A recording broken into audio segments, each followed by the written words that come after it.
नाम अभी आप लोग देख रहे हैं आप तक न्यूज। चलिए आप तक न्यूज में आपका स्वागत। यह घटना मेजरगंज प्रखंड की कुआरी मदन पंचायत की है, जहां पे दो टेम्पू से ठोकर लगने एक औरत की दर्दनाक मौत हो गई है।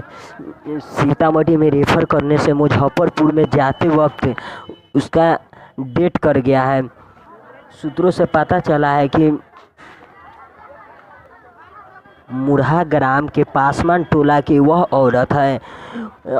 वहाँ के लोग ने आकर मेजरगंज जाने वाला रोड को जाम किया है। अभी आप लोग देख रहे हैं लाइव तस्वीर जो कुआरी मदन चौक।